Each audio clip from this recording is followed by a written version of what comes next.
Hello, my name is Dr. Calynn Lawrence, and I am the founder of the Holistic Healing Source for Marginalized Society.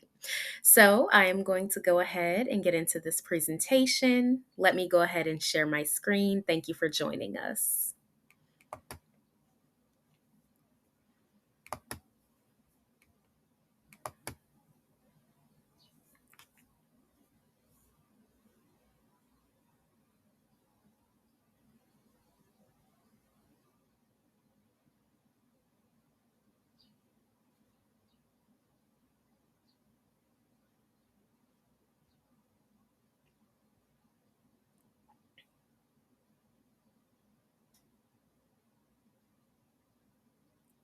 Sorry, it's taking a bit to load.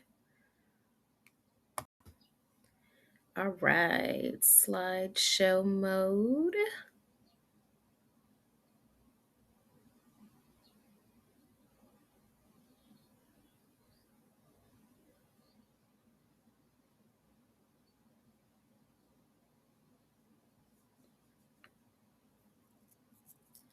Still taking a little second.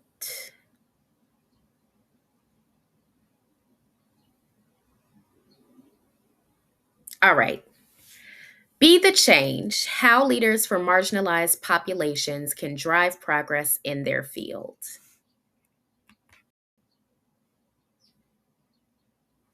Who are we?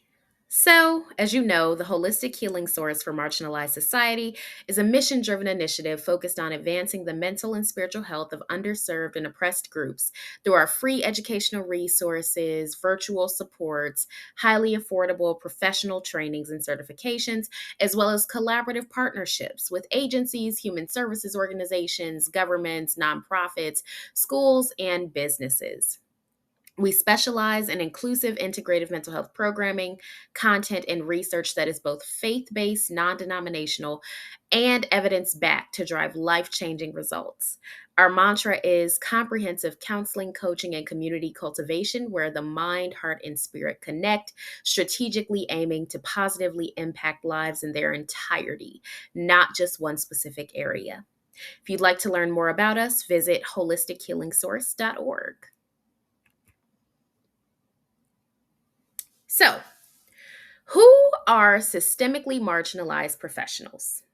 Systemically marginalized professionals are individuals within professions who experience discrimination, exclusion, and or disadvantages due to widespread patterns of behavior, policies, and structures ingrained in society as well as within their institutions. Disadvantages, which can result from a combination of factors including race, culture, gender, sexual orientation, disability, and age. Discrimination encountered in the workplace is more often than not independent of their actual qualifications or performance. And as you see in these images, we have a variety of examples of people who would be considered systemically marginalized professionals. You have Margaret, who is both a woman and 60 plus. You have Elena, who is both a woman and Latinx. You have Marcus, who is both Black and on the autism spectrum. You have Divya, who is both a woman and Indian. You have Charlie, who is both Black and gay. You have Agnesa, who is both a woman and an immigrant. Ask yourself, did you see yourself in any of those professionals? Do you relate to some of their challenges? If so, which ones and how? Which populations of professionals are most affected by marginalization, you might ask? Here's a comprehensive list of the most systemically marginalized groups. Racial and ethnic minorities. In many professions, racial and ethnic minority professionals face barriers to leadership, recognition of qualifications, and equitable pay due to systemic racism and bias. This can lead to an underrepresentation in high level positions for minorities despite having the necessary skills to successfully fill the position. Women. Women, especially women of color, may face sexism, higher levels of harassment, a lack of access to upskilling opportunities, and scheduling challenges due to disproportionate caregiving responsibilities, especially in a society where universal childcare doesn't exist and reproductive autonomy isn't guaranteed, creating a leaky pipeline that makes it more difficult to advance to senior roles. People with disabilities, mental and physical.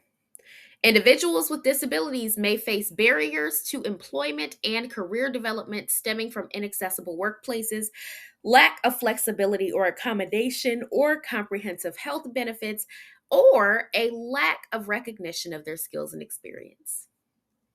LGBTQ plus individuals.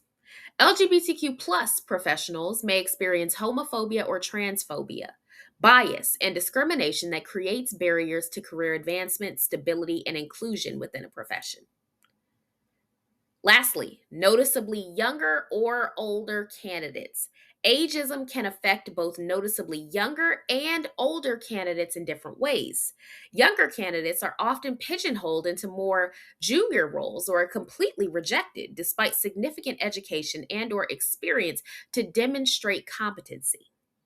Older candidates are oftentimes overlooked for advancement opportunities due to fear of near retirement, presumed lack of physical or mental capability, or assumptions that they will have antiquated ideas that aren't relevant or innovative. How does this happen, you may ask? Systemic and structural issues. Systems perpetuate the marginalization of professionals through policies and practices that favor dominant groups, occupational segregation based on demographics, symbolic devaluation in company culture, and lack of professional power due to failed collective organizing or gender dynamics. These systemic issues can lead to lower wages, limited opportunities, and a feeling of being undervalued or even invisible for marginalized professionals. Some examples include policy and power imbalances. Systems are often designed with power concentrated among a dominant group, usually white men, especially white, cisgendered, heterosexual, able bodied white men, leading to policies that can continue to disadvantage marginalized communities despite shifting social attitudes. Think of the overturn of affirmative action and the outlawing of DEI in this case. Occupational segregation. Demographics are often concentrated in specific jobs, which can lead to lower wages and poorer working conditions for professionals for marginalized groups. Due to a lack of affordable, practical education opportunities for these groups, many of them have been forced into low wage or high risk fields. Historical roots. Some systems, like the criminal justice system, were originally designed for the benefit of whites. They have remained structurally similar, continuing to reproduce gross inequities and cycles of recidivism for minorities through the Black and Brown prison pipeline, beginning from their childhood. Bias in technology. Algorithms and other technological advancements can perpetuate bias if they are trained on historical data reflecting past patterns of segregation and discrimination. This includes ATS or applicant tracking software for hiring and social media platforms for promotion of small business. Cultural factors. Symbolic devaluation. Marginalized professionals can be symbolically devalued through biased language, underrepresentation in leadership or promotional materials, and stereotypical portrayals in internal communications. Normalization of the dominant standard. The dominant group's perspectives are often treated as the default or the professional standard, devaluing the lived experiences of others. Think hairstyles, for example.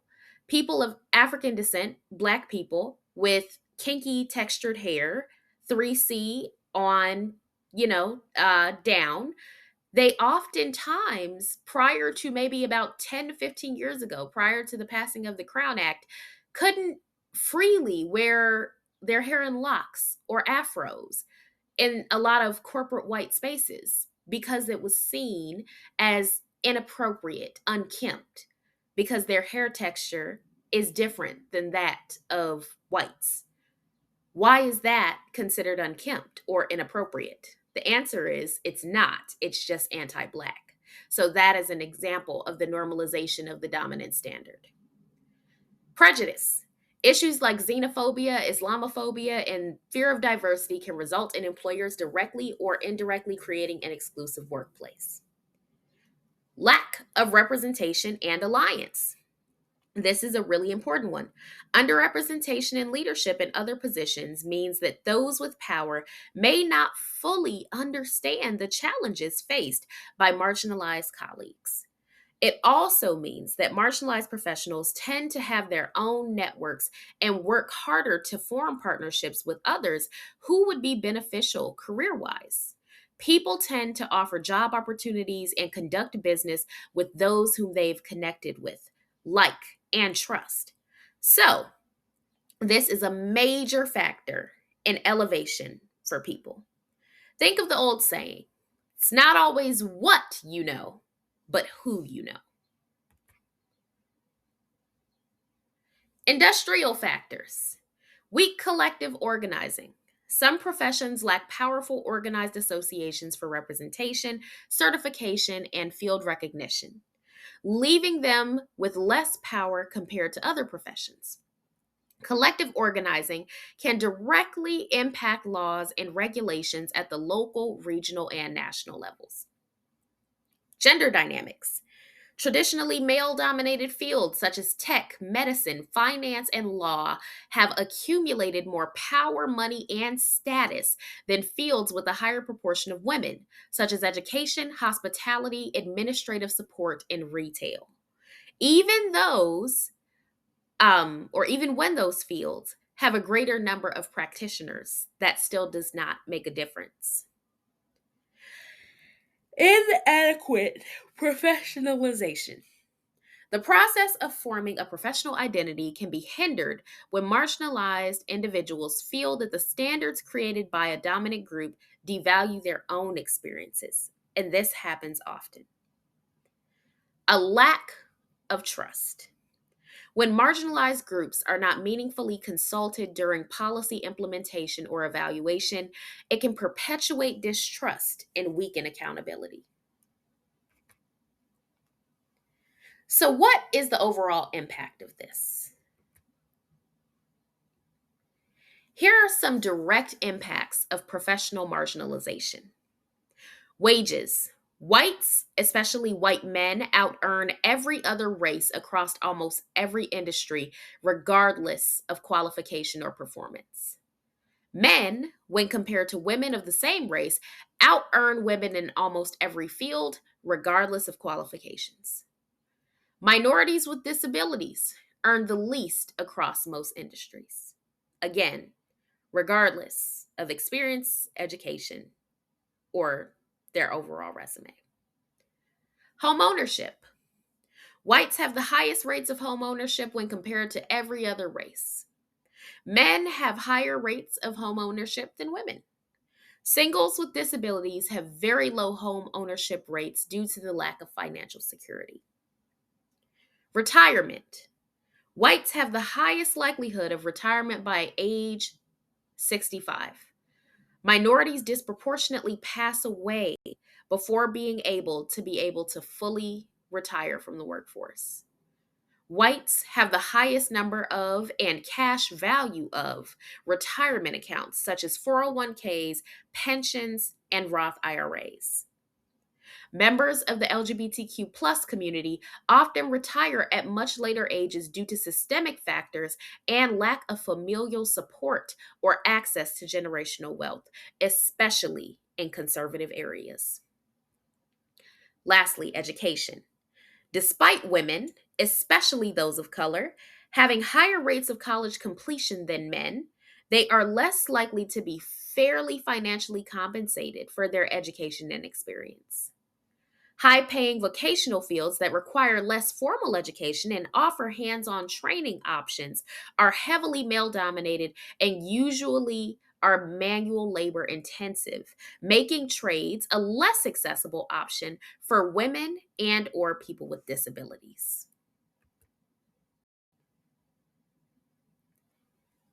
Change needs to happen now. The question is, but how? Here are some actions that marginalized leaders can take to drive progress in their field. Mentor and empower them. It is important for marginalized leaders to mentor others because it helps to dismantle systemic inequities by providing guidance and access to opportunities for underrepresented groups, fostering a more diverse leadership pipeline.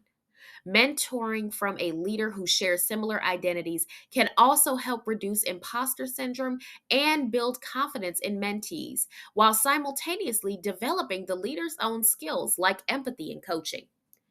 Tailored guidance and support based on lived experience and a personal connection reinforces a positive real life example for them to aspire to as a role model, especially if they don't have many that they know personally.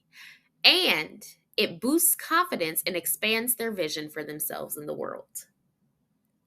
Next, hire and or promote them when qualified.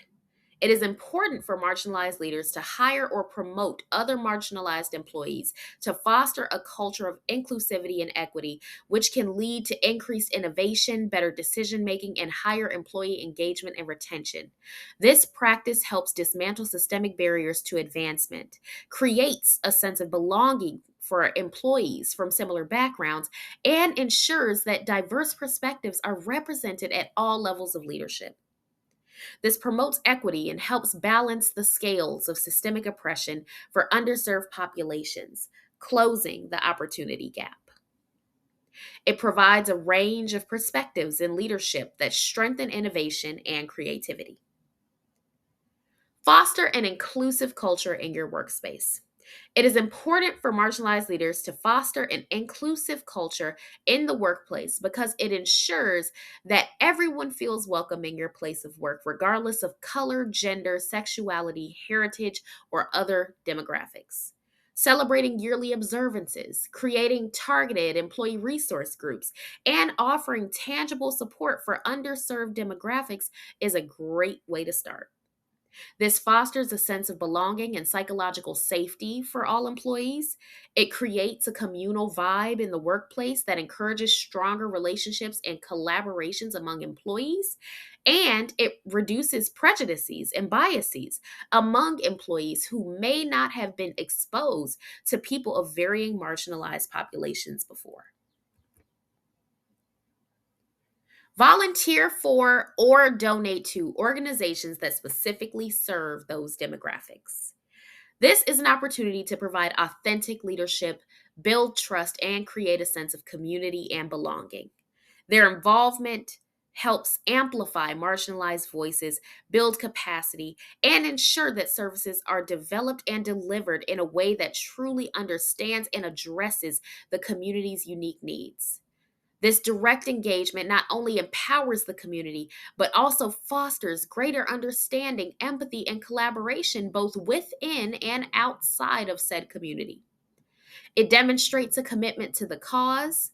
It offers a chance to make a direct impact in charitable endeavors that benefit under resourced populations, and it builds trust with stakeholders to encourage participation in the cause. Prioritize patronizing their small businesses in your budget. Prioritizing patronage of small businesses, particularly those in marginalized communities, is crucial for leaders to address wealth inequality, strengthen local economies, and foster a sense of community. By directing budget funds to these businesses, leaders can actively combat systemic barriers, create local jobs, and build stronger economic bases as revenue from these businesses tends to stay local and contributes to the tax base. Stimulate the small business economy that provides income to millions of people who may have trouble gaining employment in more competitive larger companies. Directly support the dreams of marginalized people who face significantly more challenges, regardless of product or service quality, customer experience, or Marcom efforts. Despite all of these things being top notch many times, they still have a much harder road in business compared to their non marginalized counterparts. Lastly, utilize diverse representation in your organization's communications. Leaders should use diverse representation in communications to build trust and connection with a broader audience, foster innovation, and add thorough, varied perspectives, and improve decision making by avoiding groupthink. It also helps prevent mistakes, ensures messages are relevant and respectful across different cultures, and ultimately strengthens the organization's competitive edge and public image. Reach and relate to a more expansive array of people internally and externally. Proudly showcase your organization's value and appreciation of people who come from a wide variety of demographics. Here are some examples of marginalized leaders who open doors. There are countless examples of people from underserved populations who pave the way for others in their communities to do great things. These are merely a few examples of some who are currently relevant and well known in pop culture to serve as an inspiration to chart your own path and create positive change for others. Barack Obama, the first Black president of the USA, launched the Affordable Care Act, played a large role in federally legalizing gay marriage, and signed the Fair Sentencing Act, which took crack cocaine sentences down from 101 ratio crack to cocaine down to about 20 to 1. While we still have a long way to go there, that is a major decrease in the sentencing discrepancy. When it comes to the legalization of gay marriage, obviously that is so consequential and something that has been long owed as a right to our queer um, brothers and sisters. And then launching the Affordable Care Act, which was hands down the most consequential and impactful piece of health policy that has hit the US nation in the last 50 plus years, even though it is currently under attack in this administration. Oprah Winfrey, the first Black woman with a national talk show. She has donated over $500 million to causes benefiting women of color, namely education, opening schools and funding scholarships and the like. Elton John, the Grammy winning artist, has raised nearly $700 million towards queer health causes, namely HIV and AIDS programs. Regularly, he advocates for LGBTQ plus equality. Mackenzie Scott, an early stakeholder in Amazon. She has donated over $20 billion to various causes such as several HBCUs, DEI initiatives, and medical debt relief programs.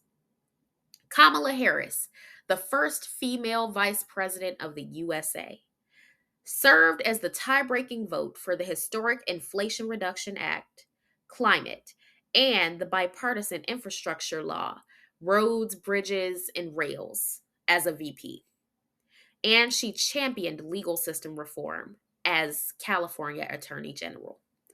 Lots of great things happened for the economy and the workforce underneath her, as well as when she was Attorney General of California, really taking down a lot of these predatory corporations who exploited the everyday, oftentimes lower class or lower middle class citizens. Lastly, Lady Gaga, Grammy Award winning artist. She has raised over $300 million toward youth mental health, HIV/AIDS, disaster relief, and COVID-19, and she regularly advocates for LGBTQ plus and women's rights. So all of these, great examples nonetheless. In closing, here are my scientific references in case you would like to take a look at them. Thank you so much for listening and for being a part of this presentation. I hope that you feel motivated, educated, informed, inspired, empowered to go ahead and be the change. How you, as a leader, can help people in marginalized identities and populations thrive within whatever field you work in.